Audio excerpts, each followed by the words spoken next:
Francis Asbury lived from 1745 to 1816.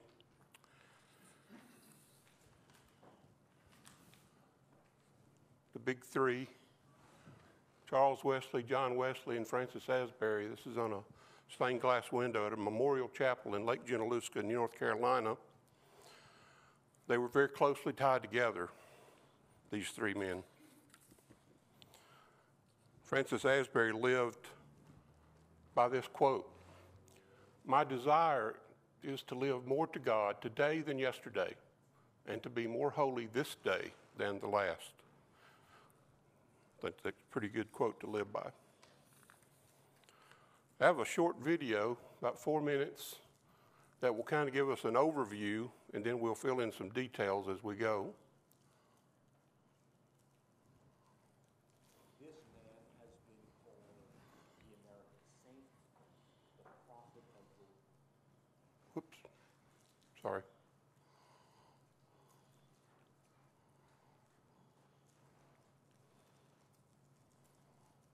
This man has been called the American saint, the prophet of the long road. In the United States, there are towns and cities, hospitals, homes, and schools, from Maine to South Georgia and beyond, named for Methodist leader Francis Asbury.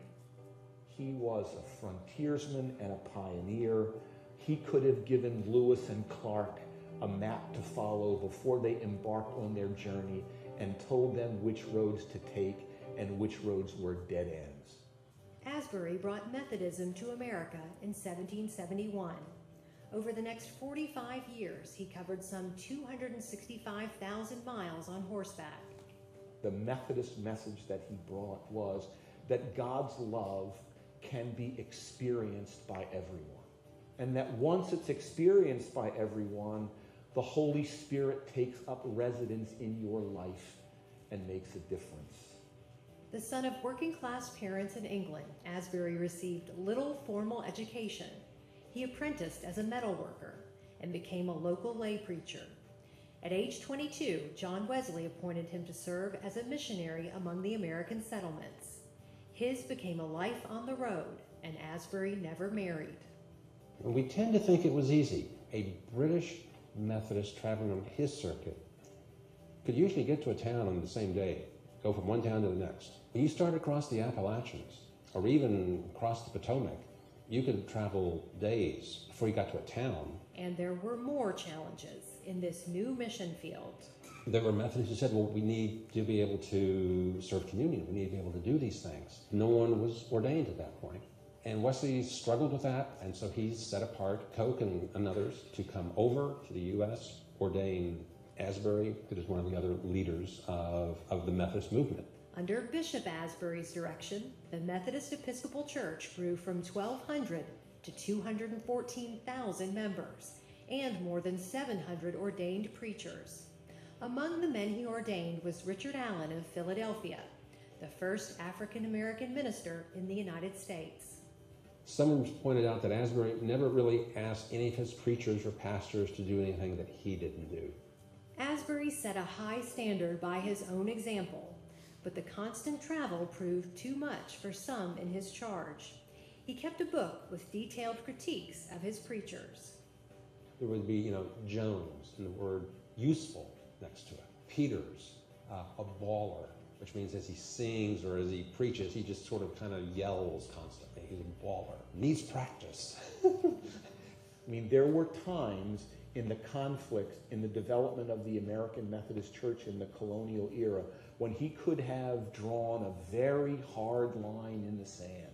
But he seemed to have the knowledge and insight to know that when enforcing the rules too strictly might have a negative and deadly effect on his developing the American Methodist Church.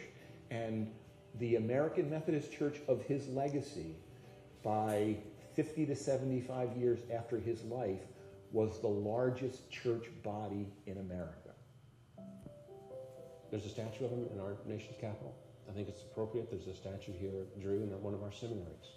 He traveled, he spoke to a variety of people He was comfortable talking to the upper crust, and he was comfortable talking to slaves, talking to backwoods poor people and shopkeepers. I think that stature reminds us that's where we as a church need to be, in all of these places, reaching out in all these kinds of ways.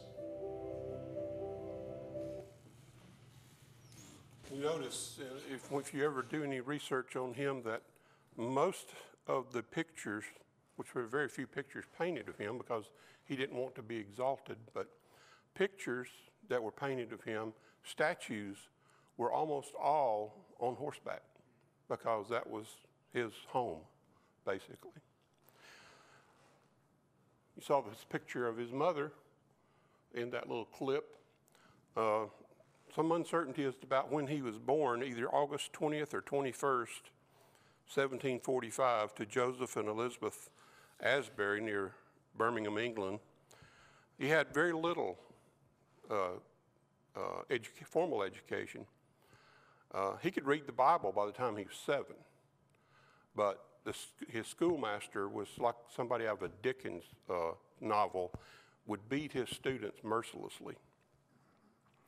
You notice they called him in the clip the prophet of the long road. That reflects his ministry here, the 275,000 miles that he rode on horseback over 45 years. Just amazing, you know. And I could see why some of his charges would not put up with that, because it's a hard life. He never made more than $80 a year. Never had a house. He left the only girl he ever loved, he left her in England. And he knew when he was leaving England that he would never go back. Made it very hard for him to leave his mom and dad as they saw him off on the boat. It said that he was apprenticed as a metal worker. He was actually only making buckles, because buckles were in everything. They were in your shoes, they were in your clothes, they were in the bridles for the horses. They were everywhere. So buckles were a big business back in his day, and he thought that would be his claim to fame until God reached down and grabbed him. This family that he went to, they say went into the service of this wealthy parish family, they were called the Foxalls. And Henry Foxall was the son of the owner, and him and Francis Asbury became good friends. Henry later moved to America, where he became a Methodist local preacher and an iron merchant. He eventually built what is now the Foundry United Methodist Church in Washington, D.C., which Asbury dedicated in 1810. Again, he did not grow up in a religious household, but he eventually, started reading the Bible. His mother actually wanted him to be the Archbishop of Canterbury. That was her goal in teaching him the Bible. And so, he had the Bible, but Methodism was not a church. It was not a denomination. It was a society, as they called it. And this building on the top is the Asbury Wesley Center. That was the Asbury Society where he first heard John Wesley speak. He became a local preacher at 18, preached around different places, preached 5 different circuits in 6 years. During this time, he got to meet Wesley and Whitefield and all these folks.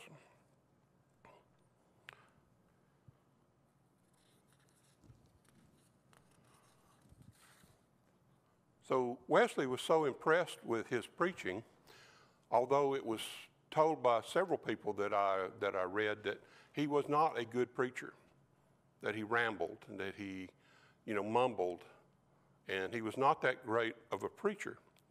But his fervor for what he was preaching got people on their feet and got them to believing. Wesley saw this, and he thought this would be good for him to go to America. So on August 17th, 1771, he got on a boat and went to America. He had volunteered to go, Wesley had asked for volunteers to go. Wesley said, "Our brethren in America call aloud for help. Who are willing to go over and help them?" So Asbury and 3 other preachers volunteered, but only Asbury and Richard Wright were chosen to go. Again, like I said, he left his mom and dad and his girlfriend at the docks when he left and never saw England again. Wesley had encouraged him to start keeping a journal of everything that he was doing. So as soon as he got on the boat, he started keeping this journal. And it's pretty interesting to read. I started to bring some excerpts, but one of the first things he wrote in his journal was this: "Whither am I going? To the New World. What to do? To gain honor? No, if I know my own heart. To get money? No, I am going to live to God and bring others so to do." Took him 53 days to get from England to Philadelphia. The very next day, he preached his first sermon at St. George's Church. This began his 45-year ministry. Again, on a horse. He didn't think preachers should stay in one place. He said they need to be out. They don't need to tie themselves to a pulpit. They need to be out where the people are. So after 10 days in Philadelphia, he was wanting to move. So he moved to New York City. And he realized at that time that you can't just stay in the cities. You know, most of the people lived out in the country, farmers. He starts the first of many circuit rides all over the colonies.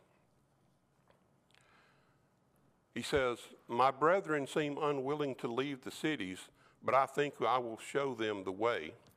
A circulation of preachers to prevent partiality and popularity.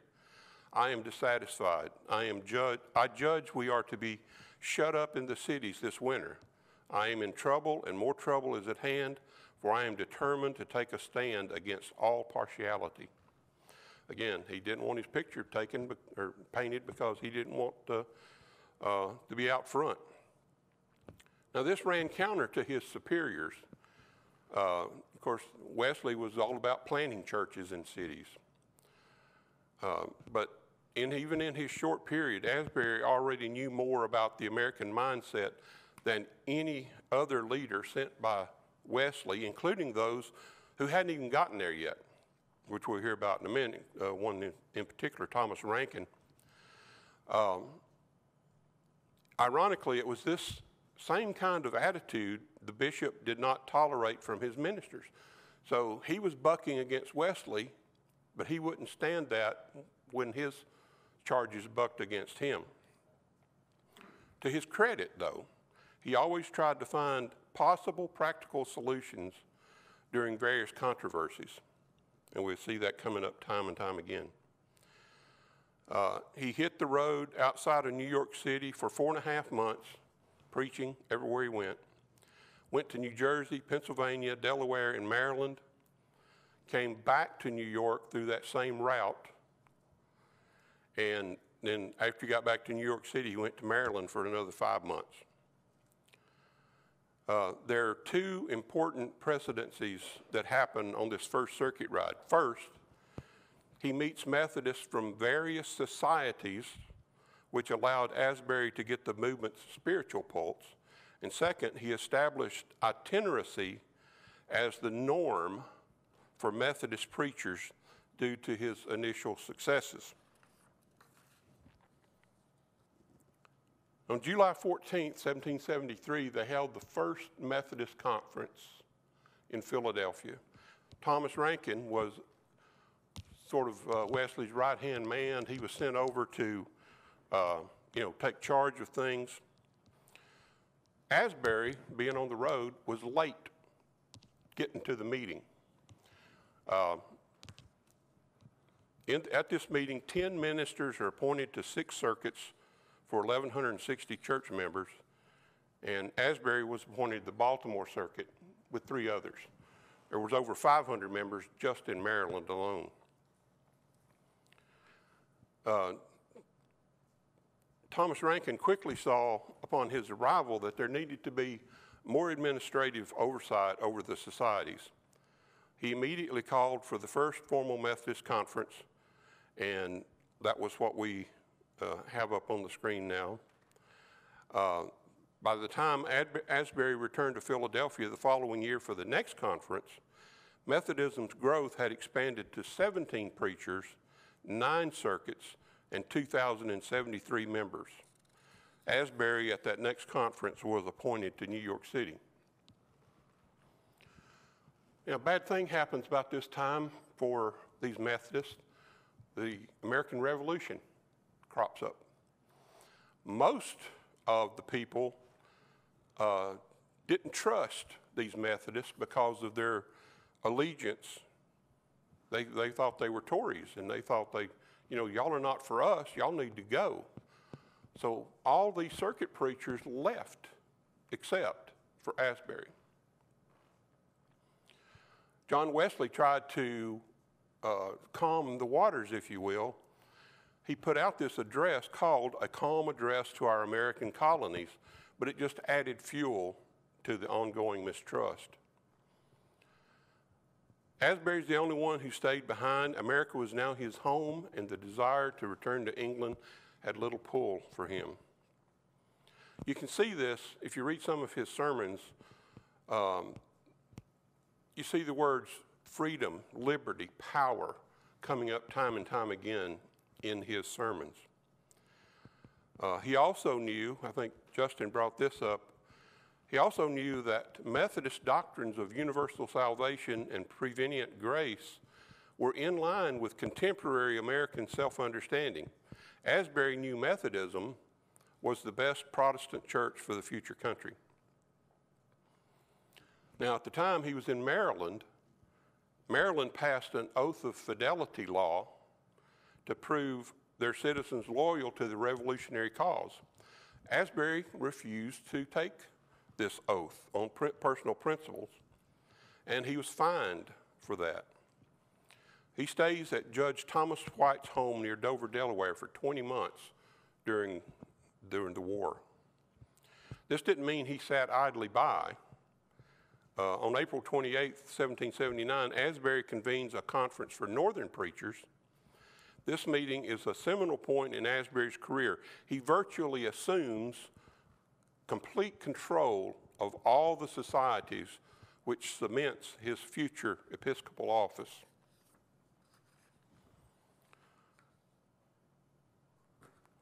The Methodist Episcopal Church is born during the 1784 Christmas Conference. Again, they were not a church. They were not a denomination up till this point. They were just a society of like-minded people. This is the first Methodist denomination in the world. Show you how quickly things were working. Let's see, what's that guy's name?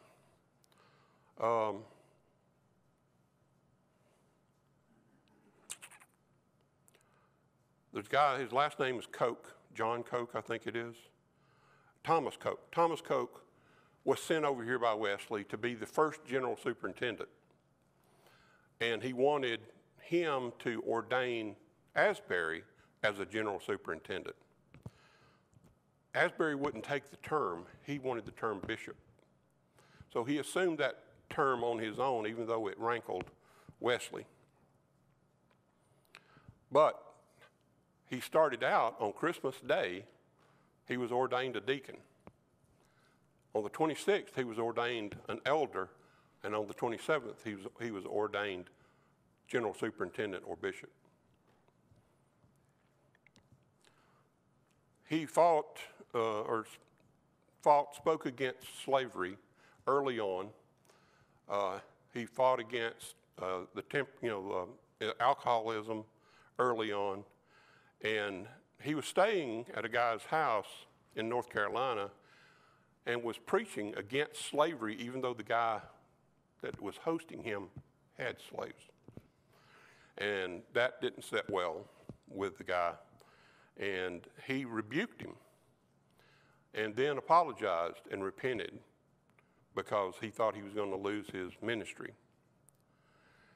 Coke and Asbury carried the title of General Superintendent until 1788, when General Conference action changed it to bishop, even though Asbury had been calling himself a bishop for 4 years.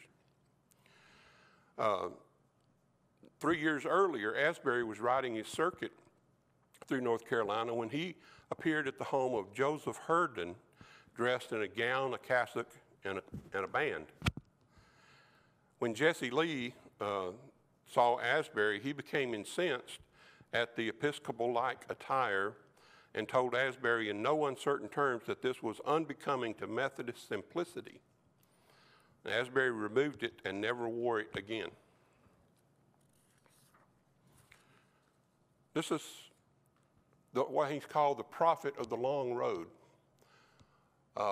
275,000 miles on horse in 45 years, about 6,000 miles per year.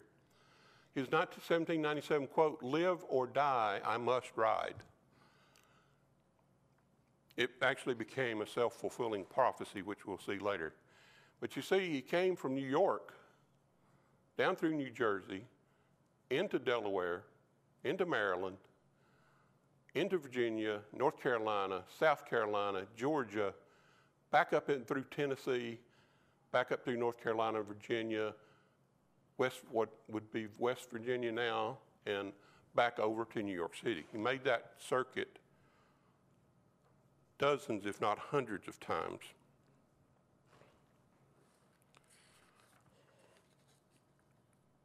I drove 838 miles Monday in a car, and I was dead. So I can imagine what he felt like.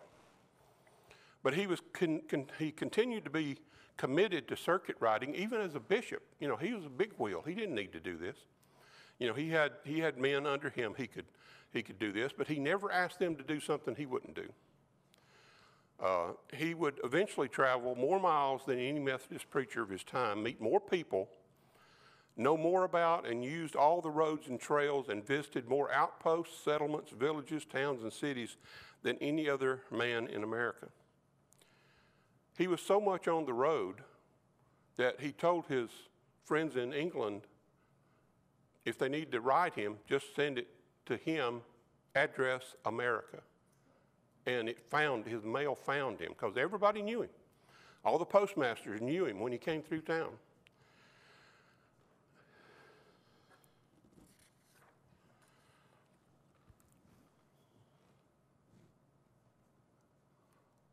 There it is. A little lag there. The Methodist circuit rider often traveled as many as 40 or 50 miles between appointments, enduring hardships that now seem incredible. Traveling in all manner of weather through forests and fording streams and rivers, these riders frequently carried their few worldly possessions in saddlebags. When they finally arrived at a community, the place of worship was often a house, a barn, a school, and in rare cases, a church. Many a circuit rider was responsible for the religious welfare of communities scattered throughout hundreds of square miles of territory. In one of his journal entries, he talks about staying at A's house. He doesn't even give the guy's name, but he had to sleep on a dirt floor on a deer skin, and with flea-infested animals all around him. And it's just amazing that he kept going. Now we see every time we see him on a statue, he's on a horse.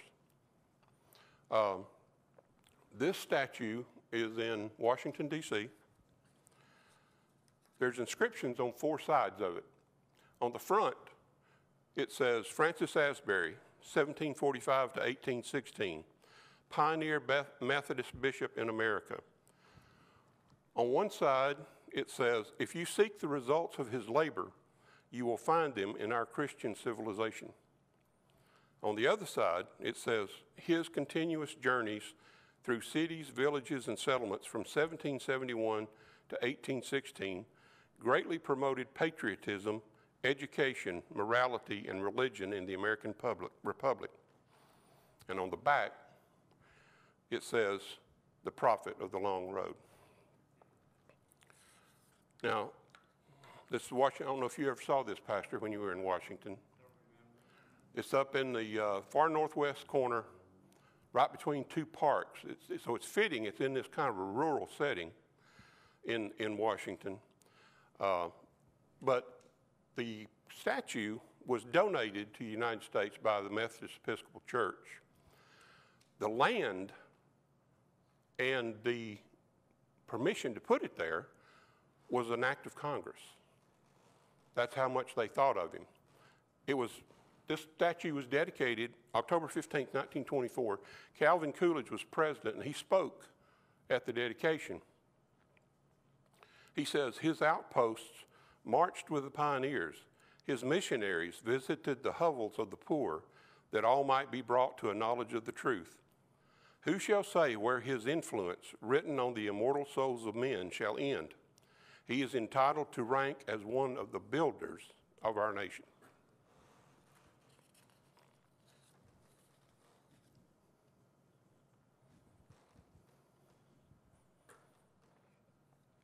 Asbury's influence on American heritage can be measured by all the roadways, institutions, and individuals that bear his name. There's dozens and dozens of schools, dozens and dozens of churches, parks, colleges, as well as high schools and elementary schools, streets. When we lived in Madison, Alabama, the biggest church in town was Asbury United Methodist Church. Another gauge is his influence of the moral culture he brought to the frontier. Asbury and his circuit riders were quick to follow settlers into the wilderness. Preachers brought Bibles, hymn books, and Christian literature, along with Methodist social justice principles when they spread the good news. These circuit riders also acted as a type of news anchor, reporting on events in other parts of the country that normally would not be available to frontier settlers for a long time. American education is another area shaped by Asbury. He established the very first Sunday school in America in the early 1780s. Sunday schools were cornerstones to Methodist churches, so much so that by 1790, a provision for Sunday schools appeared in the minutes of the conference. Asbury raised money for Methodist education in 1780. As a result, Methodism's first school, Ebenezer Academy, was eventually started in Virginia. Cokesbury College opened its doors in 1787 because both Asbury and Coke agreed that Methodist higher education was a must for the growing church. Other Methodists followed his lead and established schools in Georgia, Kentucky, North Carolina, and South Carolina in short order. This legacy continues today with more than 700 United Methodist educational institutions found around the world. His commitment to spiritual literacy through church publications served as a form of evangelism for the denomination. In 1789, Asbury started what was to become the Methodist Book Concern. The Armenian magazine went to press that same year and became the church's first periodical. Over the centuries, literally hundreds of millions of books, periodicals, and other printed literature were created for the church and other organizations. Asbury's dream of a church press would eventually create one of the biggest publishing houses in America. Now, we said that he wanted to buck against Wesley, but he wouldn't put up with his preachers bucking against him. That gave him the idea that he was a dictator. He's called Father Asbury by a lot of people. And he is the primary architect of the American Methodist organization we know today. But he was still a benevolent dictator. Oops. As I said, he never asked his circuit preachers to do anything he wouldn't do. He rode the same trails they rode, slept on the same dirt floors they slept on. Again, he never made more than $80 a year. The church has really never produced another person of his stature. A lot of people would say that he even far outshines the Wesleys, because of all these miles and his dedication. His organizational skills, His insightful preaching and long-term planning helped build what would become the largest Protestant church in America at that time. Like I said, when he first came here, there was only about 200 Methodists. By the time he died, there was 214,000 Methodists. A lot of that's because of him. But he administered this new denomination with a heavy hand, despite insisting that he be democratically elected a general superintendent, or a bishop as he called himself. Some of his administrative style rubbed a lot of people the wrong way. Again, he suffered the same hardships that everybody else did, and they kind of saw, yeah, he's got a rough edge, but he's right there with us. By spring of 1816, he couldn't ride a horse anymore. He eventually had to be put on a chaise and carried from place to place. He couldn't walk or stand. He had to be propped up on pillows. He's trying to make it back to the 1816 General Conference. A guy named John Wesley Bond is his traveling companion at this time. The circuit took him all over the eastern seaboard and into Ohio and Tennessee and all the way into South Carolina, and before he turned around and headed back toward the General Conference. They didn't quite make it. They got as far as Spotsylvania, Virginia, and Bond took this Asbury to George Arnold's house for what became his final 48 hours of life. He died March 31st, 1816 at 4 p.m. A large gathering of locals attended his funeral and subsequent burial on Arnold's property, which is that little ramshackle house right there. But he's not done traveling yet. On the first day of General Conference, the news had reached everybody that he had died. They couldn't stand him being buried in that little place in Virginia. They wanted to bring him back to Baltimore. So they passed a resolution that they would go dig him up, bring him to Baltimore, and rebury him. His funeral was held at Eutaw Street Church, where they buried his remains. But then in 1854, they dug him up again and reburied him at Mount Olivet Cemetery near other early notable Methodist leaders like Robert Strawbridge, Jesse Lee, Reuben Ellis, Wilson Lee, John Haggerty. Bishop Francis Asbury had finally found rest from his circuit riding days, but his impact and his organizational skills still to this day continue to affect United Methodism. Anybody have a question?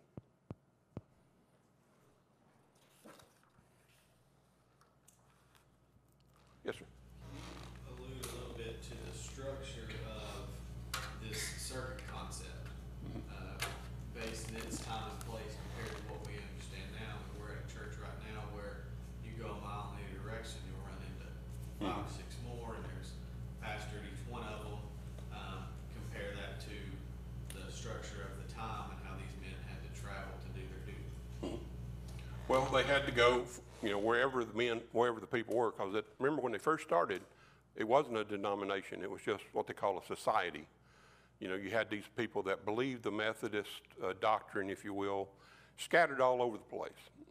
At first it was only about 200 or so, and it got to 500, and then it was over 1,000, and the more they traveled, and again, they were chasing the pioneers. If a bunch of people, went to, Virginia, they would follow them, and they would make their own way down into Tennessee, North Carolina, Georgia. They would follow them. And if there was enough people that justified building a church, they would.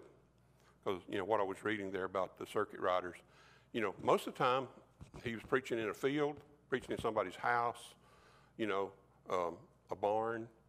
just wherever people would meet to hear him. And then you mentioned at one point in the conference, they were assigned by the hierarchy to certain circuits, so they were assigned to areas of states in the country that they were to go place to place and run a circuit and tour Right. and serve as pastor or bishop to those groups, because there was not a fixed. Right. Yeah, and they brought that model from England. You know, he was a circuit rider in England before he came here. You know, he had 5 or 6 churches or 5 or 6 societies that he went around to before he came to America. But yeah, they were kind of sent out as missionaries, you know, if you will, because obviously there weren't enough preachers to go around. You couldn't stick a preacher for 2 or 3 people, you know, in this village, you know, so they had the circuit riders. Yes, sir. Did you do enough research to be able to tell us the transition from Methodist Episcopal to United Methodist? No, I did not. No, because you know, I know like most denominations, there have been fissures, you know, in the Presbyterian Church, split several times. Baptist churches have split several times. So I didn't get into that as far as, because it wasn't really relevant to him. So no, I'm sorry I didn't. Yes, sir. My great uncle James Joseph was a Methodist Episcopal circuit rider preacher. He became a preacher. I've got his Bible, his license to preach, and some of his other things. He became a preacher after his service for the North War between the states. So the Methodist Episcopal Church, as the Methodist Episcopal Church, at least that branch of it, was still going on. Yes. In the late 1860s. Yeah, they were.